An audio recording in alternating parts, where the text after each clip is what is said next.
est politique, bonjour à tous, bienvenue sur i24 News. Cette semaine, c'est un début de détente entre la Russie et l'Occident. Enfin, tout ça reste fragile et le dialogue n'est pas rompu. Christian Mallard, bonjour. Non, oui, vous avez raison, on va vers un dégel, mais il faut être très très prudent. Mais enfin, il y a quand même des signes très tangibles dont nous allons parler.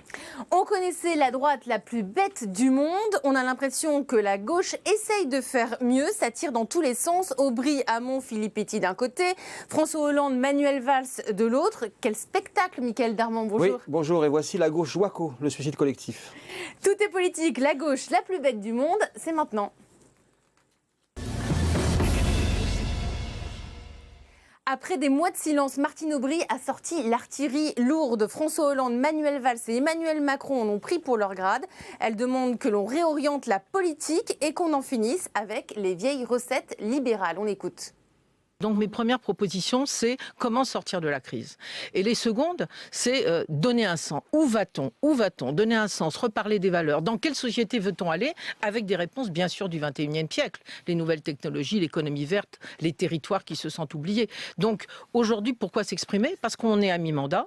Je ne fais pas un bilan de ce qui est passé. Je dis voilà comment être utile, laisser débattre pour pouvoir effectivement demain réussir. Pardon. Elle se pose en leader, mais en même temps, elle ne souhaite pas être un recours. Alors expliquez-nous.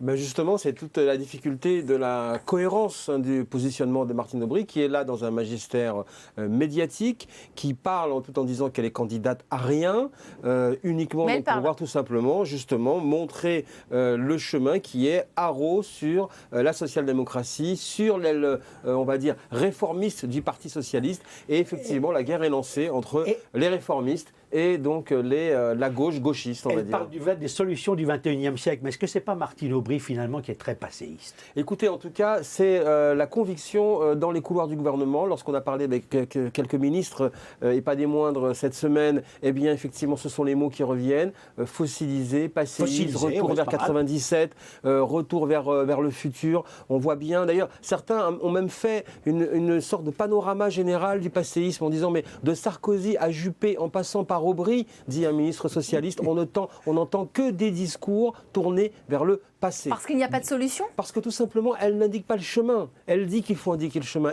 Mais elle, qui en fait, Martine Aubry, veut dire on doit aller quelque part, on doit réorienter. En fait, on ne sait pas comment et pourquoi elle veut mobiliser. Veut-elle Matignon ? Non. Veut-elle reprendre le parti ? Non. Veut-elle être candidate, au fond, peut-être à une nouvelle primaire ? Peut-être. Alors vous, votre analyse, c'est quoi ? Elle veut quoi ? L'analyse, tout simplement, c'est qu'elle veut déconstruire également le travail donc, de François Hollande, que Martine Aubry reste sur une volonté de revanche, qu'elle n'a pas digéré. Le fait, tout simplement, d'avoir été éliminée de la course à l'élection présidentielle et qu'elle ne supporte pas de voir François Hollande, Premier ministre, Emmanuel Valls, dont elle conteste la légitimité politique. Le Congrès, encore un mot, se prépare pour donc, le Parti socialiste et on voit bien qu'au fond, eh bien, au-delà du magistère de la parole, le rapport de force est enclenché. Elle veut prendre l'hégémonie sur l'aile gauche du PS. Comment on peut sortir de cette crise quand on a un président avec 86% d'opinion défavorable, un Premier ministre, M. Valls, qui pense à son avenir, c'est clair, il est déjà en 2017, enfin, je le pense, je peux me tromper, je ne crois pas, je pense qu'il prépare plutôt l'après. Il a 60% d'opinion défavorable,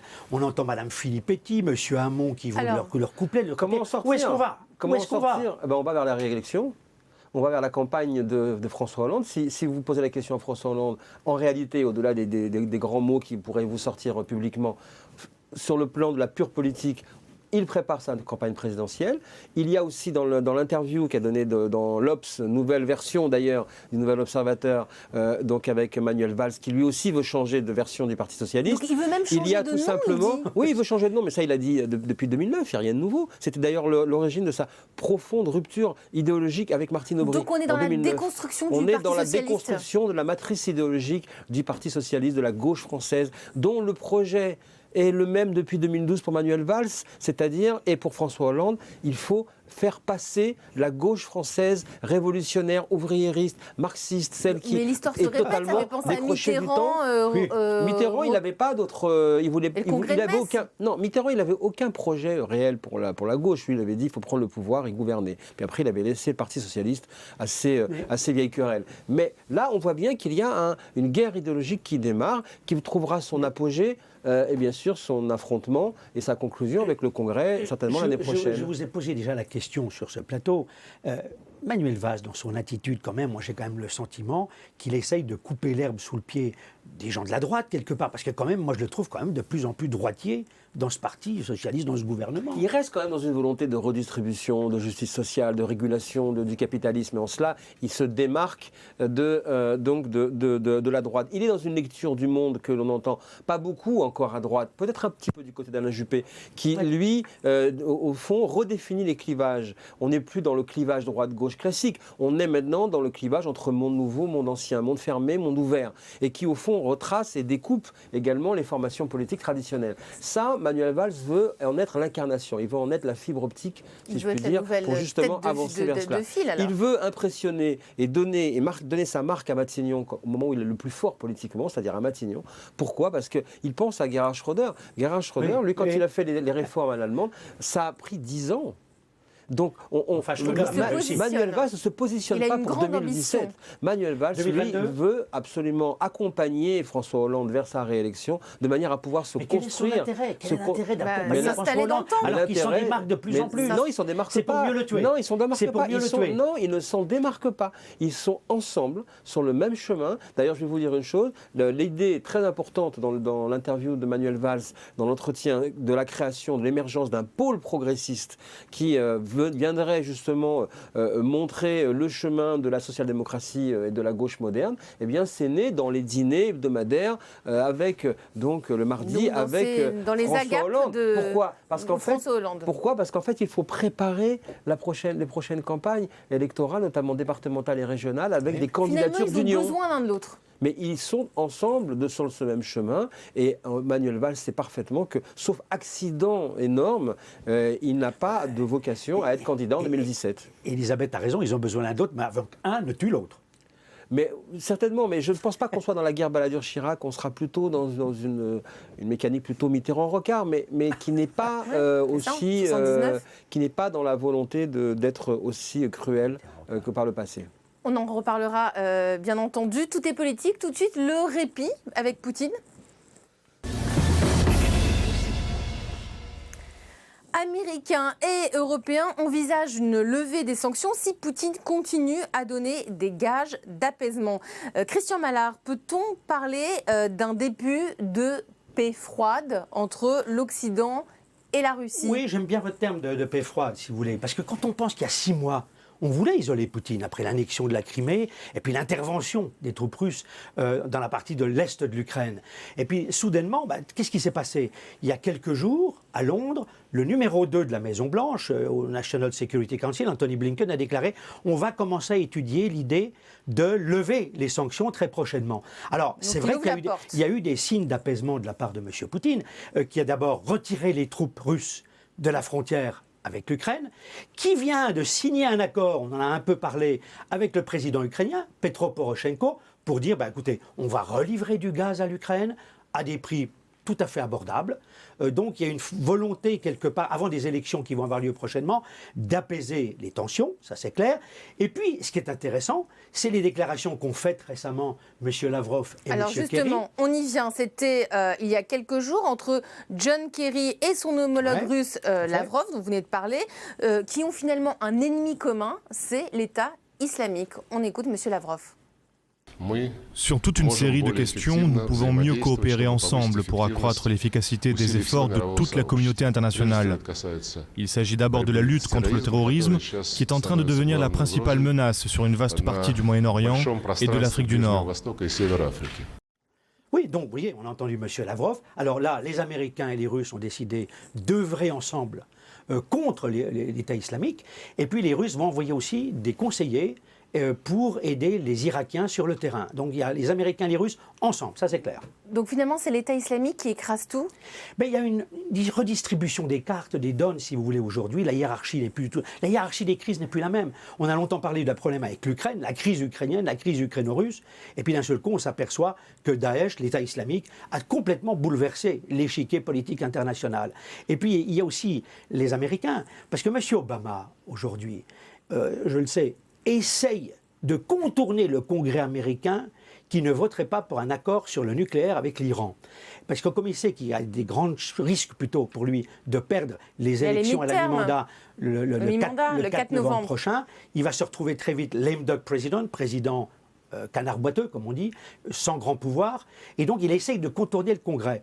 Mais en même temps, il a quand même besoin des Russes, aujourd'hui, pour essayer d'infléchir la position de l'Iran, parce que ça se passe mal. Et la date butoir, comme vous le savez, des négociations avec l'Iran sur le nucléaire, c'est fin novembre. C'est le 24 novembre. Ce qui veut dire que le dogme français, par exemple, qui consiste à dire la Russie doit être critiquée au banc des nations, ou en tout cas, il faut être en confrontation avec elle, n'est pas une bonne approche? Non, parce qu'aujourd'hui, on s'aperçoit qu'on a besoin de la Russie comme facilitatrice, si je puis dire, à la fois pour l'Irak, pour la Syrie, et puis pour l'Iran. Ça va être l'Iran qui va être le dossier le plus épineux. Et puis on a aussi besoin de la Russie pour le business, disons-le clairement. Oui, alors, vous avez mis le doigt sur un point très important. Voilà, alors, il est question, je reste prudent, peut-être que Michael en sait plus, il est question qu'à d'ici la fin du mois, c'est-à-dire dans très peu de temps... Alors, livraison ou pas? Alors, les Français pourraient dire, reconfirmer une livraison prochaine des Mistral à M. Poutine. C'est ce qui se trame, parce que de toute façon, c'était simplement une suspension du contrat. Une suspension, et exactement. non pas une volonté donc, vraiment tout de ça rompre. est en train, on peut parler d'un... Allez, restons quand même prudents, mais d'un début de normalisation des rapports entre l'Occident, les États-Unis, et la Russie, et les Européens. Et c'est Poutine qui en... Mais le grand vainqueur, c'est Poutine. Mais je vous l'ai dit maintes fois, le mastermind du Kremlin, grand vainqueur, la Crimée, les troupes russes qui étaient là, la partie est de l'Ukraine maintenant, qui est quand même bien dans le giron russe, c'est lui qui a gagné. Peut-être que ça a été un vaste jeu de rôle pour lui permettre de s'installer, tout en faisant croire qu'on protestait. Oui, vous pensez que ça pouvait être donc une espèce de... J'irai pas jusqu'à dire un jeu de rôle, parce que personne ne pouvait imaginer qu'il reculerait et qu'il annulerait ses projets. Il n'allait pas reculer, vous avez raison, c'est pas le genre de personnage à reculer. Mais en même temps, Poutine a très bien vu qu'il pouvait profiter des faiblesses de l'Occident. Et surtout... Et il en a profité. Et il en a profité, mais des faiblesses du président américain, qui est tellement en retrait sur tellement de dossiers, où il se réveille un peu aujourd'hui avec l'État islamique. Il y avait un boulevard. Mais il c'est la méthode du surf. La vague est lancée, il suffit juste de la prendre, de faire en sorte qu'on ait accompagné le mouvement, un mouvement contre lequel on ne pouvait rien. Et Poutine est un judoka, mais c'est aussi un grand surfeur, vous avez raison. Tout est politique, les images de la semaine. Mickaël, votre image de la semaine, c'est Christophe de Margerie, le patron de Total décédé brutalement dans l'accident de son jet privé à Moscou. Oui, parce qu'effectivement, on saluera effectivement la mémoire de l'ancien patron de Total qu'on avait croisé, d'ailleurs personnellement, sur beaucoup de voyages présidentiels dans les régions où justement le pétrole était important, au Moyen-Orient, ailleurs, en Angola, parce qu'effectivement, à chaque fois, il était là, il était dans la suite, on va dire, des secrets d'État, parce que la diplomatie du pétrole, c'est elle qui a, au fond, tous les secrets et tous les déterminants réels des accords et des négociations. Un homme de pouvoir de l'ombre, on va dire, du pouvoir justement qui est profondément donc enfoui dans le sous-sol. C'était un mousquetaire qui n'arrêtait pas de pourfendre les spadassins de la pensée unique et de la langue de bois. Et c'est vrai qu'on avait beaucoup de plaisir donc en tant que journaliste à pouvoir récupérer ces décryptages parfois donc avec ces phrases chocs et ces manières de réduire les problèmes donc aux déterminants les plus purs et les plus simples. Vous savez, au plus près de la roche. Le souvenir, c'était en Angola, quand au fond, tous les ministres français, le président Sarkozy à l'époque fuyait les médias pour jamais nous donner une explication sur ce qui se tramait. Eh bien, il avait compris notre désarroi. Il était venu faire donc les interviews et les explications et permettre tout simplement aux journalistes de pouvoir faire leur travail et un reportage. Ça veut dire aussi, avec cette disparition tragique, qu'il y a aussi une mutation complète, inattendue, avec cette dimension également brutale du secteur de l'énergie donc en France, puisque Henri Proliot quitte EDF, parce que Luc Courcel, pour des raisons de santé, quitte Areva, parce que Christophe de Margerie nous a quittés aussi brutalement. Donc il y a une transition également managériale et une nouvelle page qui va s'ouvrir de fait donc, dans ce secteur déterminant pour l'avenir. Christian, votre image de la semaine, c'est le Pakistan musulman qui interdit formellement des sépultures de chrétiens. Expliquez-nous. C'est mon coup de colère, mais de colère de la semaine, parce que la Washington Post a développé quand même 9 pages pour parler de ce qui se passe au Pakistan. Alors, il y a 9 millions de chrétiens dans ce pays de 180 millions d'habitants. Et aujourd'hui, ils sont traités plus que jamais comme des citoyens de seconde zone. Dans les contrées les plus éloignées, ils n'ont même plus le droit d'aller chercher de l'eau dans les puits, c'est réservé aux musulmans. Vous parliez des sépultures, il est là le problème majeur, ils ne peuvent plus se faire enterrer. Et ils n'ont plus de sépultures parce que maintenant, on les met dans des charges publiques. Des fosses communes ? Des fosses communes. Mais quelle horreur. Mais attendez, voilà la façon. Alors, quand je dis souvent que j'ai le sentiment qu'on est dans une guerre de religion, je le maintiens, je pèse mes mots. Et le Pakistan en est l'exemple. Vous savez, voilà un pays, le Pakistan, où vous avez un tiers de l'armée qui collabore avec les talibans, ainsi que des gens du gouvernement. Comment voulez-vous que les choses fonctionnent pour des gens, les Occidentaux, pour des chrétiens qui vivent là-bas, qui vivent avec 1,30 € par jour, qu'on met dans les taudis moi, ça me révolte. Ça me révolte, on en parle peu. Je vous dis, j'ai trouvé ça dans le Washington Post. Mais voilà, je crois qu'il faut se réveiller. On a parlé des chrétiens d'Irak. Je crois qu'on peut parler aussi des chrétiens du Pakistan, des conditions dans lesquelles ils vivent aujourd'hui. C'était votre coup de gueule de la semaine. Et bravo, nous dit Mickaël. Merci à vous, merci messieurs. On reste sur i24 News après les infos. Nous recevrons l'ancien juge antiterroriste, le juge Jean-Louis Bruguière. Merci Mickaël, à la semaine prochaine.